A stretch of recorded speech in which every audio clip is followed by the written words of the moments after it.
시사 매거진 제주 금요일과 토요일 이 시간은 교계 현안들을 다루고 있습니다.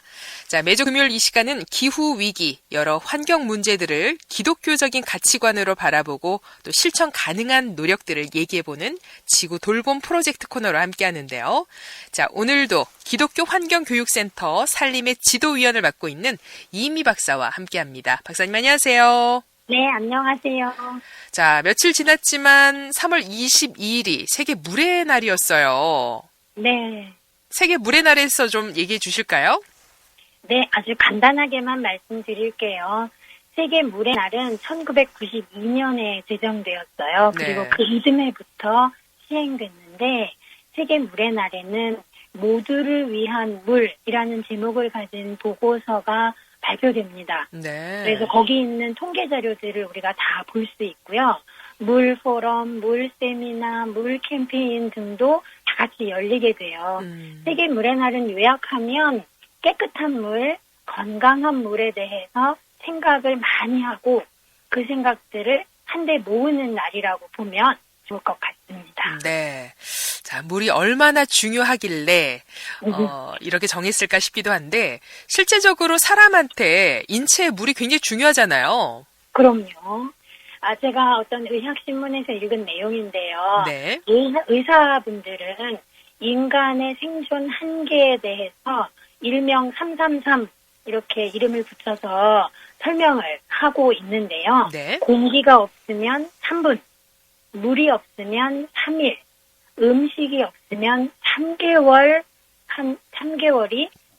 생존의 한계점이라는 거예요. 네. 물론 평소 건강 상태나 근육량, 연령에 따라서 개인차 좀 있을 수는 있는데 물이 그만큼 중요하다는 거죠. 네. 예를 들어서 고기를 안 먹고는 살 수 있어요. 채식주의자들은 3년 아니라 30년, 60년도 살 수 있죠. 맞아요. 그런데 물을 안 마시면 살 수가 없어요. 음식을 하거나 단식을 하거나 절식을 할지라도 물을 끊으면 안 돼요.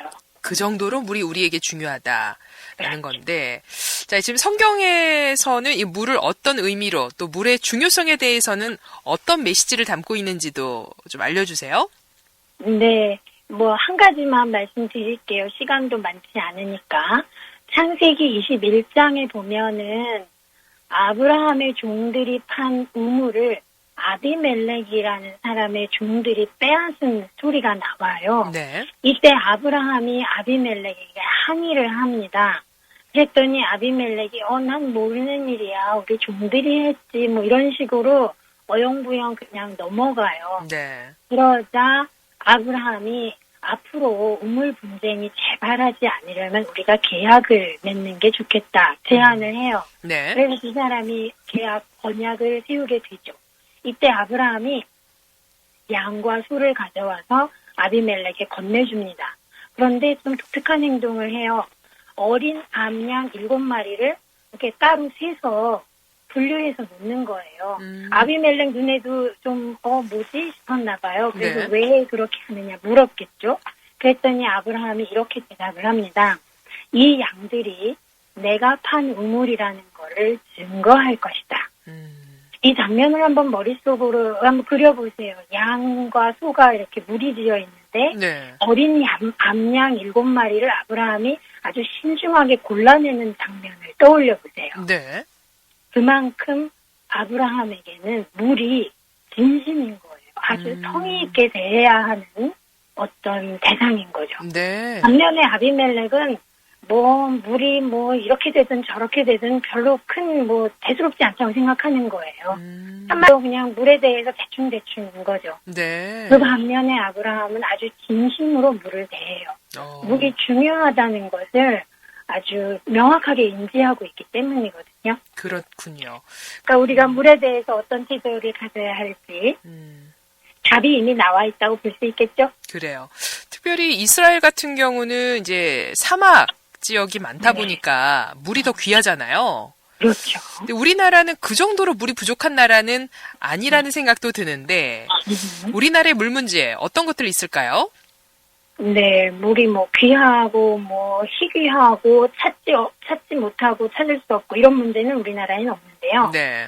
2010년에 신종플루 유행했던 거 기억하실 거예요. 네. 그때 치료약이 먹는 약으로 타미플루가 있었는데 대유행이 다 끝나고 나서 한국의 주요 하천들에서 타미플루 성분이 대량 검출이 됐어요. 아, 그렇군요. 네, 그러니까 인간이 약을 먹고 나면 그것이 인체 안에서 분해되는 게 아니라 그대로 하천으로 들어가게 됩니다. 네, 또 다른 예로는 인체가 복용하는 약물 중에서 항우울제, 그 성분은 조개의 산란 행동을 어지럽히고요. 네. 심장병 약의 성분은 수생동물의 순환하는 삶을 방해합니다.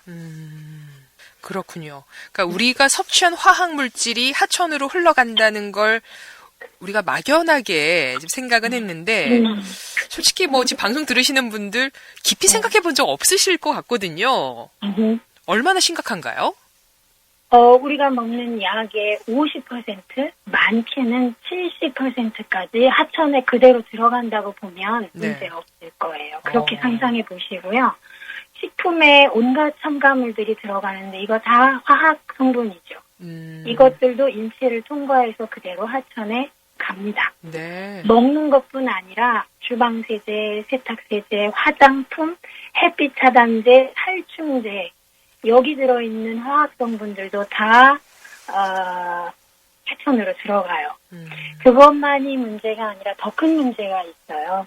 축산농장, 또 공장, 여기서는 뭐 매일 톤 단위로 화학물질을 배출하는데요. 네. 축산농장은 가축들의 똥 오줌이 많이 나오죠. 그렇죠. 그리고 다양한 공장들에서는 뭐 색소, 기타 등등 화학물질들이 어마어마하게 나옵니다. 그거 다 하천으로 갑니다. 그래요. 자, 말만 들어도 좀 끔찍해지는데, 자, 우리 어떻게 해야 될까요?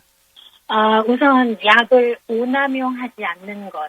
조금 아플 때 너무 약을 많이 치료받아서 네. 먹는다든지 그렇게 하지 않으면 좋겠고요. 필요한 경우는 먹어야겠지만. 네. 그리고 약이 남으면 종량제 봉투에 섞어서 버리지 말고 액체, 구체 이렇게 나누어서 약국에 갖다 주시면 돼요. 약국에. 그래서 알아서 처리해 줍니다. 그리고 축산 농가 규모를 줄일 방안을 우리가 다 같이 고민을 해야 되는데요.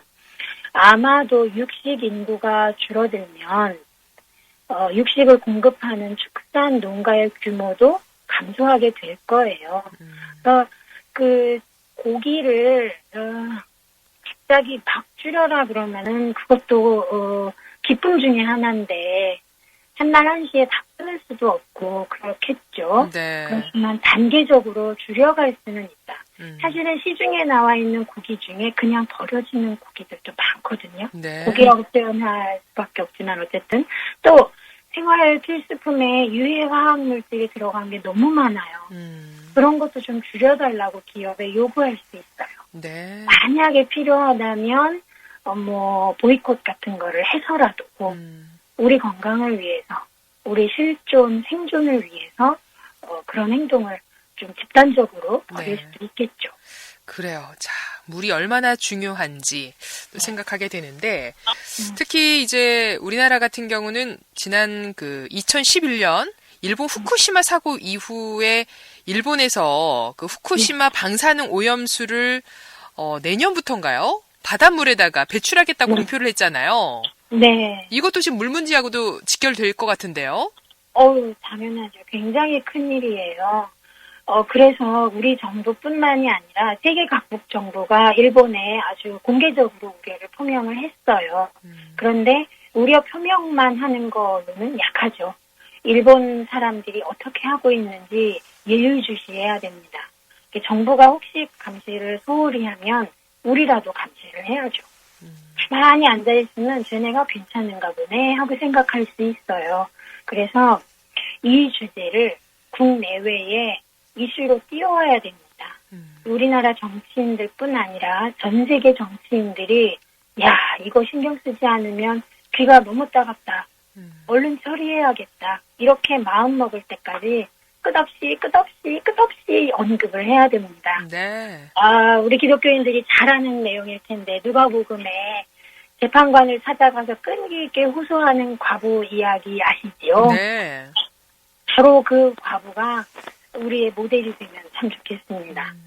신문, 방송, SNS, 사적 모임, 공적 모임 가릴 것 없이 이거 문제다.